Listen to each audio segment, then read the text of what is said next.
Hello and welcome to the Contracting Officer Podcast. You're listening to the podcast for people who want to learn about the government market from a contracting officer's perspective. Today we're going to talk about the government acquisition process using a concept that we call time zones. We'll describe the types of activities that go on in each of the zones and what you and the government should be doing during each phase. There are separate casts that go deeper into the details of each zone. This cast is meant to be an overview of the concept. Throughout our other podcasts, we refer to these zones to help you understand where the topic we're discussing fits in the overall acquisition process.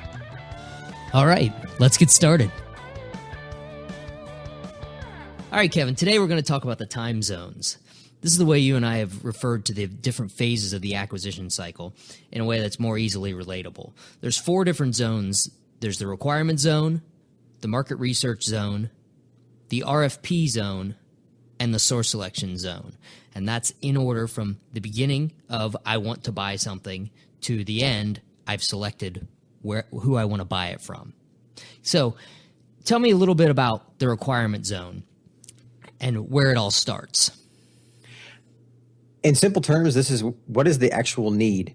And the reason we start with the requirement zone is this is something that's happening often before the industry folks or the offerers, the potential bidders even know that the requirement's being written. If it's a contract that's being renewed, this is probably happening about a year before the contract renews.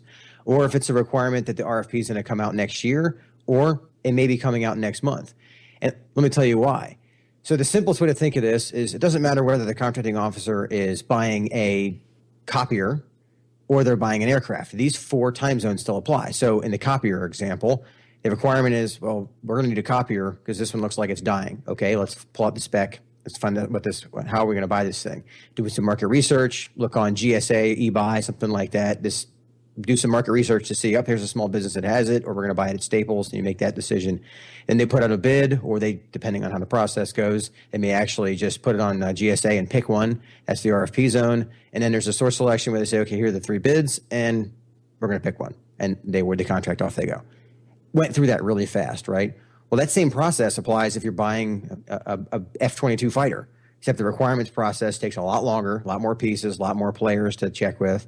Market research zone takes a lot longer because now you have to figure out who can actually build this thing, who has the supplies, what manufacturers. You got Berry Amendment Act stuff to deal with. You've got all kinds of Buy American rules. I mean, it's a jet. It's a whole different level. And at that point, you might actually circle back to the requirement zone and refine them because you've learned a lot during the market research zone.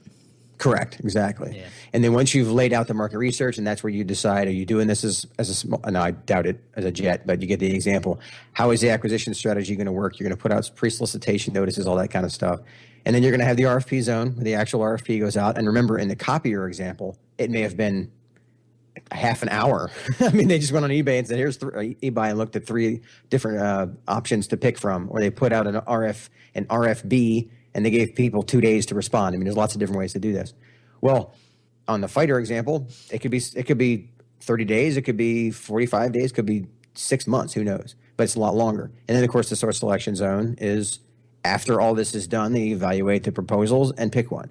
So you get that these are kind of hyperbole to make the point. They're very, very obviously different examples. But the 4 time zones apply to essentially, for the most part, every acquisition that a contracting officer uses.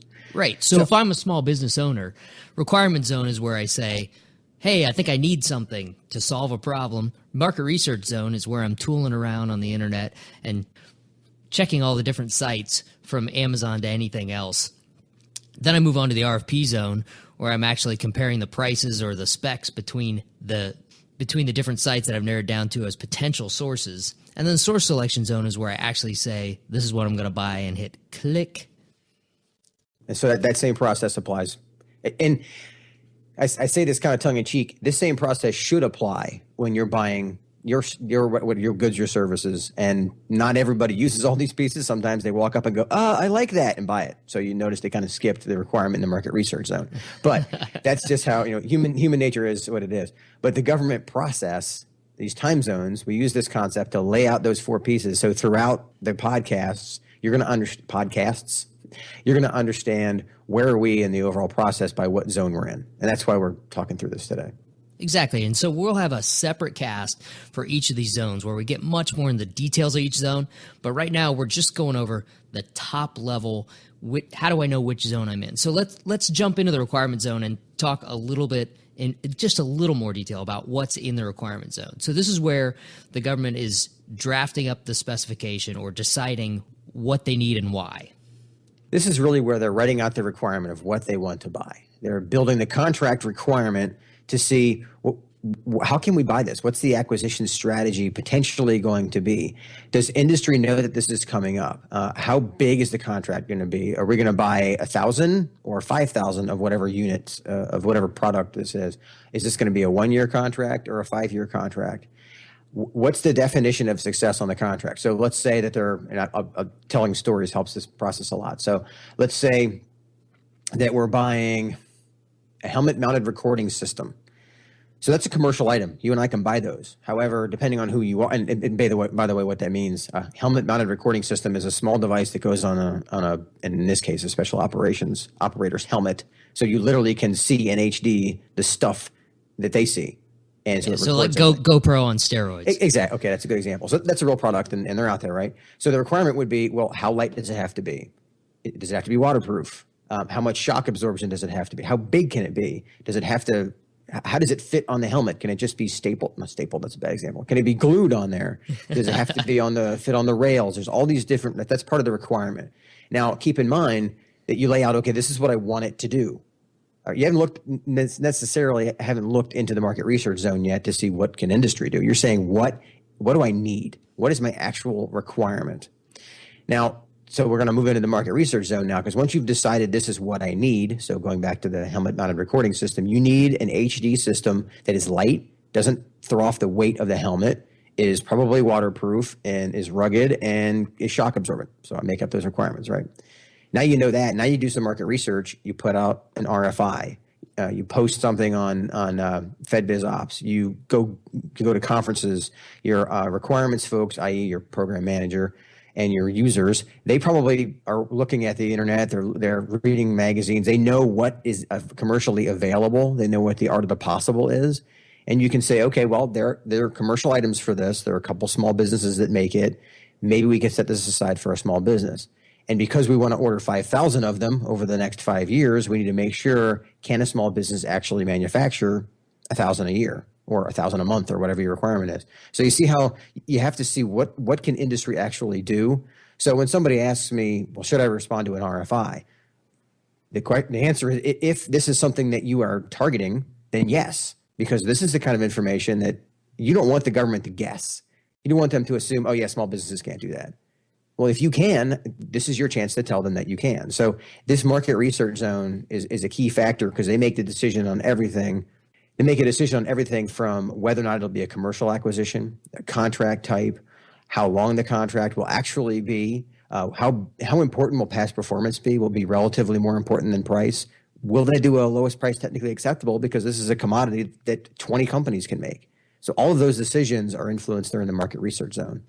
Right. So we actually use the market research zone to refine the requirements, and we're probably going to circle back to the requirements. We should have mentioned before, the requirement zone is usually the longest period of time, and you might touch it multiple times as you go through the other zones, because as we've learned in the market research zone, we might find that there's water-resistant helmet-mounted cameras and there's waterproof helmet-mounted cameras. And we might circle back to the people that are going to use these things and say, hey, the water-resistant ones cost half as much as the waterproof ones. Is water-resistant okay, or do you really need to dunk them? So we're going to touch requirements many times, even as we get even as we refine it through the market research zone. And as we're going to talk about in a minute with the RFP zone might let us reach back and refine the requirements yet again. Exactly. And then the RFP zone really gets into, now that we've laid out what the requirement is, we've decided what the acquisition strategy will be and what the market can actually do. Now the RFP is posted for everybody to respond to. And from an industry perspective, if this is the first time you've heard of the requirement, do you understand all that's been going on in the background? Because this is why sometimes, well, that requirement's written for somebody else, is the accusation. Well, the reality is that the requirement is probably written for somebody who responded to the RFI. Because if your product does X and the requirement is for a product that does Y, and there's only 3 or 4 companies that the product does Y as through their manufacturing process, well, you're going to think it's unfair. Well, it's because they were in the market research zone. They were engaging. So that's why it's so important to think about when you see an RFP that drops and it's the first time you've seen it. There's a story behind that, and you have to be very careful that just because you can do it and just because you can respond doesn't make it the best choice for you. Yeah, at that point, you may be too late to respond to it if all of your competitors have been active during the market research zone and helping make sure that their product fits into the requirements. You might be too late to respond if you're just stepping in at the RFP time phase. I mean, most RFPs many RFPs have a chance for Q&A where you can ask questions if you don't understand the requirement, or if you need one last shot to convince the contracting officer that maybe they missed something when they were releasing that RFP and writing the requirements.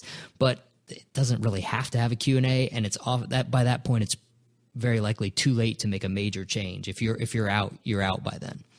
And that's actually part of the value of the RFP zone, is that by the time you see something on there, this is a good time for you to make a decision on, wow, this is not something I've ever heard of, or it came out very differently than I thought.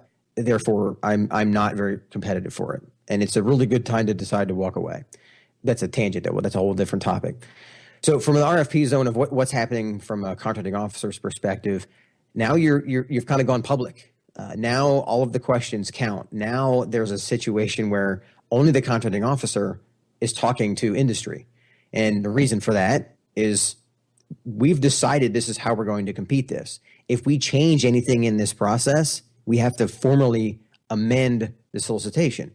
Well, if you have company X now talking to the user and the program managers like they were during the requirements of market research zone, it can get messy because now we have unfair competition, we have unfair influence. There are agreements that may be going on outside of the RFP that create real risk for whether or not the contract can be effectively awarded. So the big difference here is now instead of lots of communication back and forth, it's funneled through the contracting officer. That's a big change.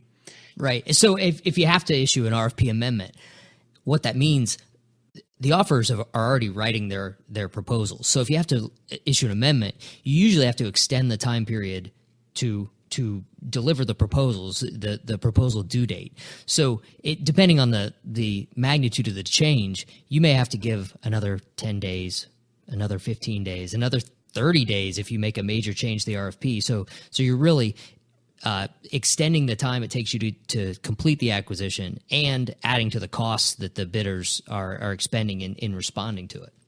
And keep in mind, that's why oftentimes you'll see in an RFP that the amount of time you have to ask questions is limited, because they don't want you to ask questions 2 days before the RFP's due. And well, number one, it's very unlikely they can shift and shuffle and change the RFP and then amend it in time for anybody to make a useful response. So therefore they have to extend it. That's number one.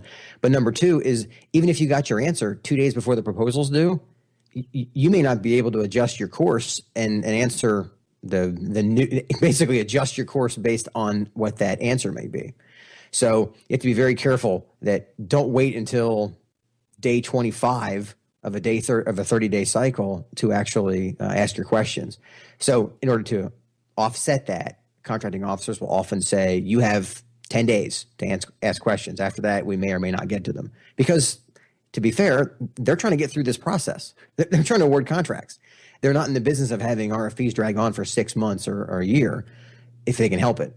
So the reality is that they're going to do as much upfront as they can so they can keep that schedule, keep that RFP schedule. Because keep in mind, there's a lot of other things going on in the background. You've got funding obligations. You've got users who actually want the product or service. You've got contracts expiring. I mean, there's a schedule behind all this that the government isn't necessarily going to tell you about. But right, you got to hope by the time we get to the RFP zone that you've worked out all the questions and the back and forth during the market research zone, and you have very few questions by the time you get to the actual RFP zone. That's why we say the RFP zone doesn't usually bleed into the other phases. The requirement zone and the market research zone you might circle back through several times as you're building the requirements better. Once you get to the RFP zone, except in very rare circumstances, you're pretty much done rewinding to the other zones.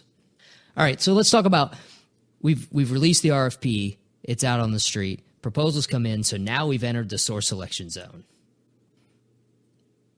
And the source selection zone is the final stage. This is where you can't go back.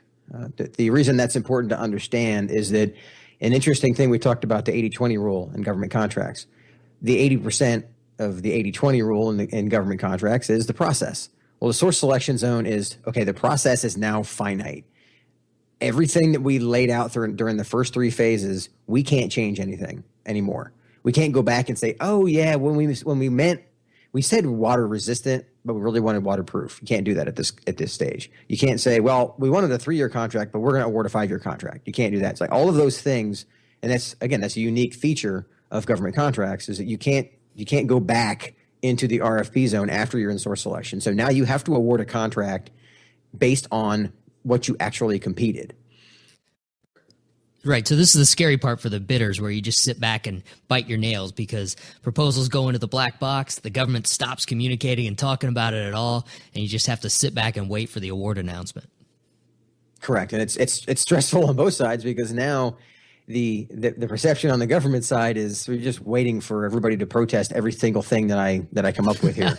every decision, every assessment, every word that's going to end up being in the debriefing and the source selection decision documents and all those things. It's a very fine process that you have to be very careful that you're sticking to what we said we do. What was the RFP requirement, market research? What did that all sum up to? And then what did everybody answer? Meaning the proposal, and you have to assess what's actually been answered. Right. So there'll be a whole separate cast where we're going to have to dive into what the heck is the government doing taking so long? This should be an easy decision. Correct. The end of the source selection zone is contract award. We could, in theory, if we were cynical, add a fifth phase called the protest zone, but let's not do that. But in reality, this is the contract award. Best case scenario, this includes debriefings and essentially begins work on the contract, and you have a kickoff meeting, and honestly, contracting officers then move on to the next acquisition. Either they pick up administering this one, or oftentimes what happens is they have a source selection that's either running at the same time that's about to end, or they pick up their next one. And this happens over and over again. But these time zones, they don't change. The overall concept doesn't change. It's just going to be unique to each agency, each requirement, and each competition. We have a visual of this on the website, so you can see what we're talking about and refer back to it if you'd like to. The point is that all acquisitions, whether it's something simple and small and fast, low dollar, or whether it's the most complex high dollar values high dollar acquisitions the government has, these all go through the same zones.